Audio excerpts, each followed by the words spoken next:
month, and we have a set of doctrines that we will be meditating back. This week is the election of the church. Bagamat tayo wala pang na-receive sa main ng recorded video na sana i-play, no? Let us just relate our meditation upon the theme today. To God be the glory. Election of the church.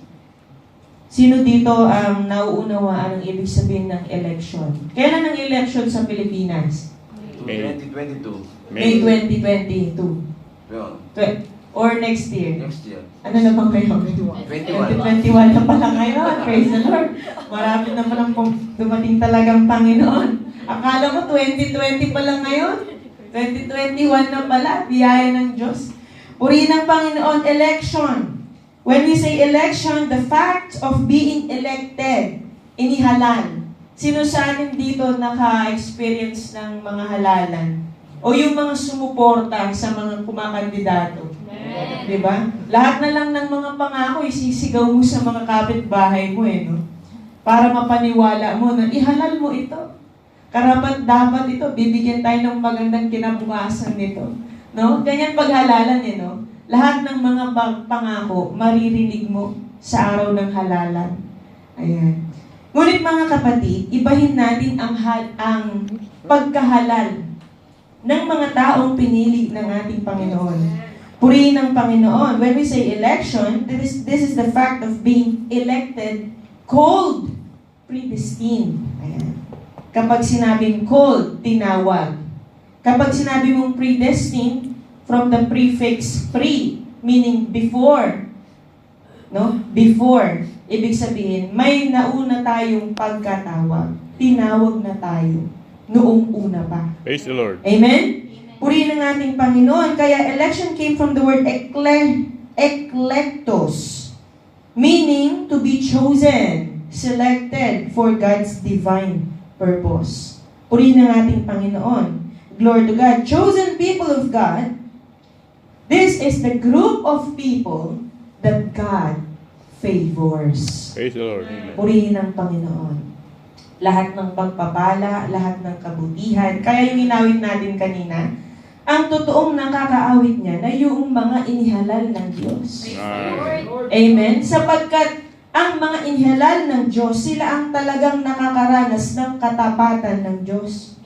Purihin ng ating Panginoon. Kaya mga kapatid, sabi dito sa Ephesians chapter 1, verses 4 to 5, sabi sa ESV, kailan ba tayo tinawag ng Diyos? Kailan tayo inihalal ng Diyos? Even as He chose us in Him before the foundation of the world, that we should be holy and blameless before Him. In love, He predestined us for adoption to Himself as sons through Jesus Christ according to the purpose of His will. Kaya ginamit ang salitang chose. No? He chose us. And then in verse 5, He predestined us. We are chosen, we are predestined through our Lord Jesus Christ for the holy will or the holy purpose of our God. Sa mga tuwid, ang pagkatawag natin ay mayroong layunin ang Diyos. Praise the Lord.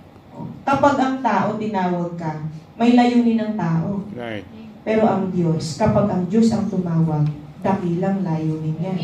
Banal na layunin niya. Amen? Purihin ang ating Panginoon. To God be the glory. Kaya nga mga kapatid, why are we called? Why are we chosen? Why are we predestined? This is because to give glory to our God. We are created. We are made by our God to give glory to His name. Kaya nga, bakit may mga invention? Aside from very, kumbaga, user-friendly ang mga invention ngayon, no? It doesn't just end there. It gives glory to the one who made the invention. Holy. Di po ba, mga kapatid? Kaya tayo, being created by God, we are predestined to give glory to the one who created us. Truly. In fact, sabi dito mga kapatid, in Isaiah chapter 43 verse 7 in NIV, this is the fact the reason, kaya ang tao sabi, hindi ko talaga alam bakit ako nabuhay sa mundong ibabaw. Hindi ko alam para lang akong singaw. Hanggang ngayon, no? I don't know what my purpose is. But the Word of God says there is this holy purpose. Amen. Amen? Everyone who is called by my name, whom I created for my glory, whom I formed and made. Purihin ang Lord. Panginoon. Mayroong nilikha ang Diyos. Nilikha niya ang sanlibutan at sa sanlibutan, mayroon siyang tinawag at pinili. Purihin ng Panginoon. Kaya pag sinabing ikaw ay napili, Praise the Lord. kapag nga naka-receive ka ng email na you may be chosen to win the prize. Praise the Lord. Di ba, no? You may be chosen. But you know what, brothers and sisters? The Word of God doesn't use maybe. We are not maybe. No. We are predestined. This is the Amen. truth. This is the fact na tayo pinili ng Diyos para sa kanyang kalwalhatian. To God be all the glory. And, brothers and sisters, the reason why we are chosen, it is not because God found something good in us or we have done something bad and then it turned out good. Hindi po. It is not by works. No, this is not the reason why we are chosen. Amen? If we will read this, brothers and sisters, let us read. In 2 Timothy chapter 1, verse 9, sabi po sa ESV, purihin ang Panginoon. Who saved us and called us to a holy calling. Banal na pagkatawag. Kaya kahit hindi tayo mga mukhang banal, ang kinin natin na tayo tinawag na banal ng Diyos. Praise the Lord. Purihin ang Panginoon, not Amen. because of our works, but because of His own purpose and grace. Dahil sa kanyang dakilang layunin Praise the at Lord. biyaya, tayo ay tinawag ng Diyos. Praise the Lord. Kaya sabi dito, which He gave us in Christ Jesus before the ages began. Bago pa pasimula ng panahon. Praise the Lord. O mga kapatid, binigay na pala tayo. Yes, Which He Lord. gave us in Christ Jesus. Kaya ang tao, no? Minsan, feeling ng tao, wala nang nagmamahal sa kanya. Kung dumating lang ang katotohanan, na bago pa niya naranasan yun o naramdaman, mayroon ng unang nagmahal sa kanya. Praise the Lord. Amen. Purihin ang Panginoon. To God be the glory. Kaya napakapalad ng mga tinawag, no? Ng mga inihalal ng Diyos. Glory to God. Dilit iba ang kanyang iglesia. Purihin ang ating Panginoon. Kaya mga kapatid, it is not us who choose ourselves to be holy. It is not us who choose, no, to be called. In fact, it says in John 15 verse 16, let us read this in ESV. Ano ang sabi ng Panginoon kung ang tao litong-lito, sino ba talaga ang pumili sa Kanya? Sabi dito, you did not choose me, but I chose you and appointed you that you should go and bear fruit and that your fruit should abide, so that whatever you ask the Father in my name, He may give it to you. Praise the Lord. Kaya brothers and sisters, are we, panatag ba tayo? Amen. Na marinig natin na, basahin natin sa Tagalog ito, ang sabi ng Panginoon mula sa bibig ng Panginoon, anong kanyang sinabi? Ako'y hindi ninyo hinirang, ngunit kayo'y hinirang ko. Praise the Lord. Mga kapatid, hindi kayo ang pumili sa akin. Ako ang pumili sa inyo. Praise the Lord. Sa dinami-dami ng tao dito sa mundo, ilang milyon ang tao? Ilang bilyon? At the present, how many billions of living? 82. 82 or 95 at present? Billions of people living on earth. Brothers and sisters, aren't we so blessed that our Lord called us? Praise the Lord. Praise the Lord. Purihin ng Panginoon. Dapat dito lumalakas lalo ang Amen. Panginoon natin. Amen. Praise the Lord. Bakit tayo pinili? Oh, pinili tayo upang tayo'y maging kalwalhatian sa Diyos. Amen. Paano tayo magiging kalwalhatian sa ating Diyos? Kapag tayo pala'y nagsisipagbunga at manatili ang ating bunga. Kaya nga yan, basahin natin yan kung itaas natin ng pagbasa. Opo, na talagang tayo ay nilikha ng Diyos para sa kanyang kaluwalhatian. At sa ating pagbubunga, pag sinabing pagbubunga, ito ay mga nagbubunga ng mga gawang paglilingkod. Amen? Kaya pag tayo nagbubunga ng mga gawang paglilingkod, sabi po dito sa salita ng Diyos, sa verse 8, ayan, basahin natin sa 15:8, mga kapatid.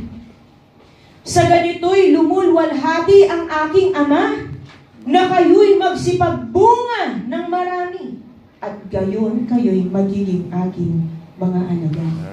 Purihin ng Panginoon.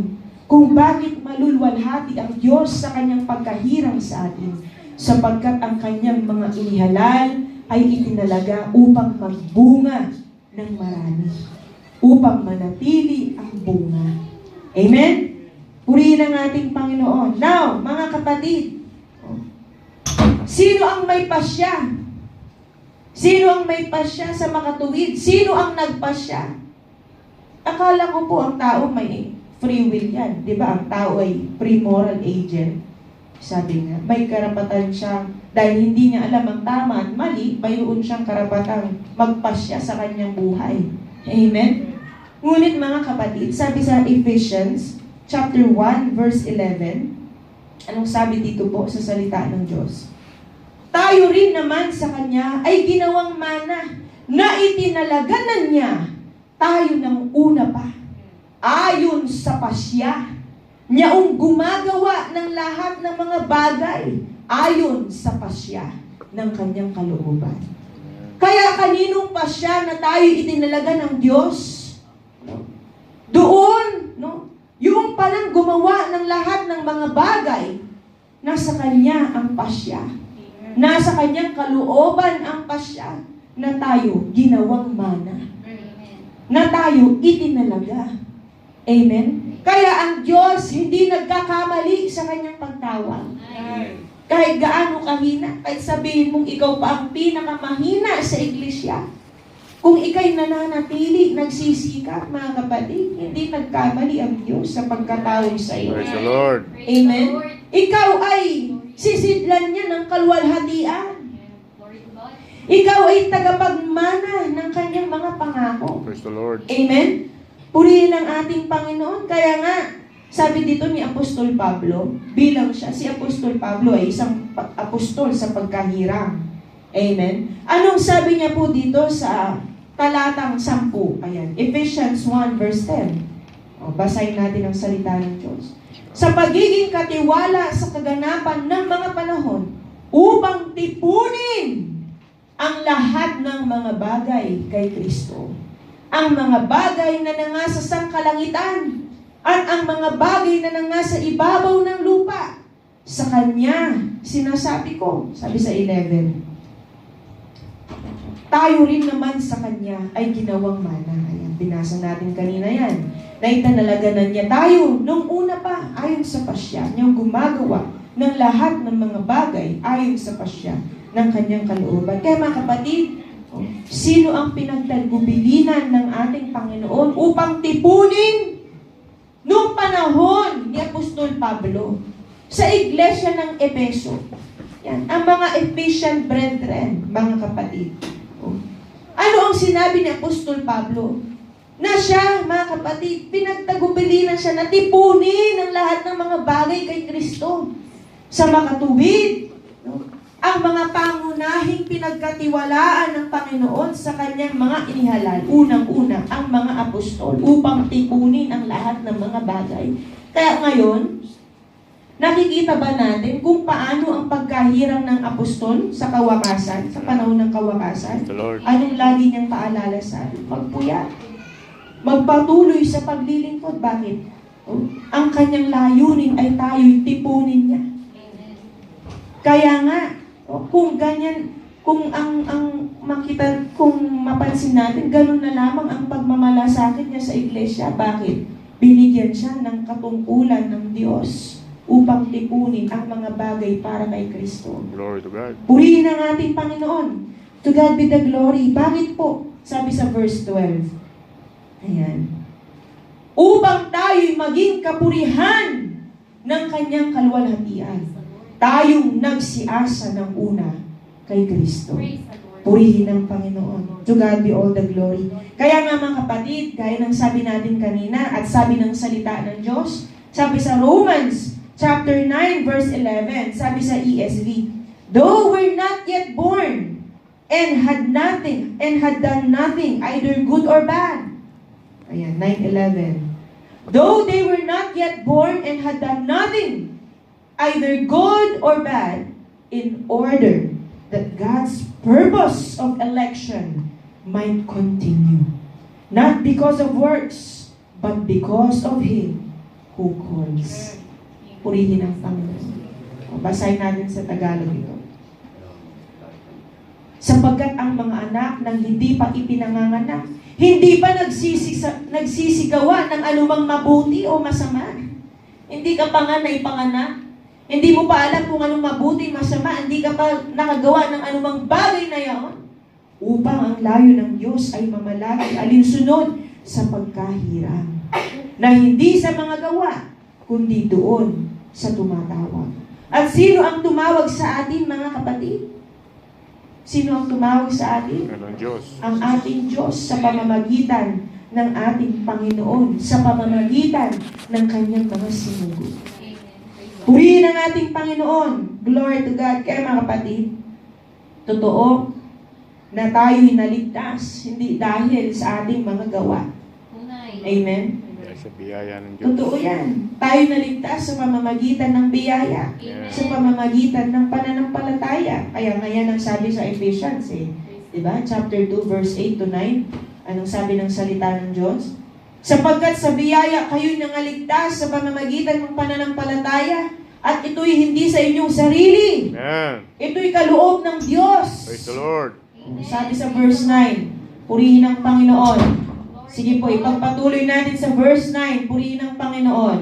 Hindi sa pamamagitan ng mga gawa upang sino man ay huwag magmapuri. Kaya kapag halimbawa ikaw may binahagian ka ng salita ng Diyos, may pinatutuhanan ka, mabuti ang Diyos. Ang Diyos nagliligtas. Amen. Tapos sinabi sa'yo, hindi ko kailangan ng Diyos. Ligtas na ako, basta ako mamuhay ng mabuti. Ayan ang tamang talata. No? Hindi sa pamamagitan ng mga gawa. Bakit? Nagkatotoo ang salita sa kanya pinagmalaki ang mabuting gawa sabi dito, hindi sa pamamagitan ng mga gawa upang ang sinuman huwag magmapuri. Praise the Oh. Lord. Kundi sa pamamagitan ng biyaya ng Diyos. Amen? Purihin ang ating Panginoon. To God be the glory. Kaya nga mga kapatid, ayan, yan ang ating kalagayan bilang inihalal, no? Bilang mga chosen people. Praise the Lord. Purihin ang Panginoon. Praise the Being Lord. elected Praise the of Lord. God. We are the elected people of God. Praise the To Lord. God be all the glory. Kaya mga kapatid, we are under the umbrella of our great apostle. Praise God. At yan ang sabi sa Hebrews 3 verse 1. Who is our great apostle? Huwag tayong malilito. Jesus Hindi Christ. tayo kulto. No? Mayroon tayong Panginoon. Amen. Amen. Sabi dito, kaya mga banal na kapatid, mga may bahagi sa pagtawag ng kalangitan, inyong isipin ang apostol at dakilang saserdote na ating kinikilala, si Jesus. Praise the Si Jesus ang ating dakilang apostol. Amen. At siya bilang na dakilang apostol, tumawag siya ng mga apostol Amen. upang ipagpatuloy ang ministeryo. Diba siya sumalangit? Inutusan niya ang kanyang mga sinugo. Amen. Amen? Kaya nga sabi po dito, kung sino man ang tumanggap sa kanyang mga sinugo, mga kapatid, basahin natin sa John 13 verse 20. Anong sabi ng salita ng Diyos? John 13 verse 20, purihin ang Panginoon. Praise the Lord. To God be the glory. Katotohanan sinasabi ko sa inyo, ang tumatanggap sa sinumang sinusugo ko, ay ako ang tinatanggap. Praise the Lord. At ang tumatanggap sa akin, ay tinatanggap ang nagsugo sa akin. Praise the Lord. Walang kaibahan ng pagkasugo ng mahal na sugong apostol. Amen. Maging ng katalagahan ng pagkasugo ni Apostol Pablo, maging ng mga naunang apostol, tinawag sila ng Panginoon. upang suguin, magsugo. Kaya nga, ang mga sugo, gumagawa ng alagad. Tunay. Kaya sa pagsusugo, mga kapatid, inabot tayo ng ministeryo, Praise the Lord. ng biyaya ng Diyos sa Glory to pangangaral God. ng mahal na sugong apostol. Glory to God. Purihin ng Panginoon. Kaya kung ating talagang pakaunawaan, no, ang tunay na kaligtasan ay nanggagaling sa pangangaral ng mga tunay na sinugo ng Praise the Panginoon. Lord. Amen. Praise the Lord. Amen? Purihin ang ating Panginoon. Kaya nga mga kapatid, doon naman, ito sana ay sa continuation na ng ating worship, no? We only have 5 minutes. Praise the Lord. Purihin ang Panginoon. Kaya mga kapatid dito, basahin natin po ito sa Romans 11 verse 19 to 22. Ayan. Yung mga hindi sasampalataya. Sa mga tuwid, kapag hindi ka sumampalataya, no, hindi mo tinanggap ang iyong pagkahirang. Ibig sabihin, hindi ka hindi ka hinawag. Di po nga sinampalatayanan eh. Tunay. Kung hindi mo sinampalatayanan, saan ka hinirang? Oh, di ba? Basahin natin sa 11:19 to 22. Sasabihin mo nga, ang mga sanga ay nangabali upang ako ay makasanib. Mabuti. Sa kawalan nila ng pananampalataya ay nangabali sila. At sa iyong pananampalataya ay nakatayo ka. Huwag kang magpalalo, kundi matakot ka. Sapagkat kung hindi nga pinatawad ng Diyos ang mga talagang sanga, ikaw man ay hindi patatawarin. Masdan mo nga ang kabutihan at ang kabagsikan ng Diyos. Kaya totoo ang Diyos mabuti. Amen. Ang Diyos mayroon ding kabagsikan. Tunay. Amen? Ang Diyos ay hindi konsentidor. Amen. Ang Diyos mapagpatawad. Amen. Amen? Kaya sabi dito mga kapatid, masdan mo nga ang kabutihan at kabagsikan ng Diyos. Ang kabagsikan ay sa nangahulog. Saan nangahulog? Nangahulog sa pananampalataya. Bakit? Hindi nga kasi tinanggap ang pananampalataya. They rejected the faith. Kaya wala silang karapatang sabihin, they are elected. No? Walang mananampalataya na hindi tumanggap ng tunay na pananampalataya na maaaring sabihin, ako'y tinawag ng Diyos. Amen? Eh sabi dito, ang kabagsikan ay sa nangahulog, datapwat, ang kabutihan ng Diyos ay sa iyo. Sino? Doon sa mga namamalagi sa pananampalataya. Kaya nga sabi dito, kung mamalagi ka sa kanyang kabutihan sa ibang paraan, ay ikaw naman ay puputulin. Sabi dito. Basahin natin sa English ito, mga kapatid. Ayan. I want to see the word severity. Ayan. Note then the kindness and the severity of God. Kapag sinabing severity, pag sa medical condition, malala, malubha. Sige. Severe eh. Diba, yun na yung pinaka... Kumbaga sa cancer, stage 4 ka na. Severe ka na, huwag ka naman mag-asa pa. May pag-asa lang sa Diyos. Amen? Praise the Lord. Purihin ng Panginoon. Kaya sabi dito, note then the kindness and the severity of God. Severity toward those who have fallen. Fallen from where? Fallen from the faith. Kaya may mga taong, mamaya pag-aaralan natin yan, no? May mga tao, kasi ang tanong, paano po yung mga tumanggap sa pananampalataya, ngunit hindi nagpatuloy? May katanungan ganyan mamaya.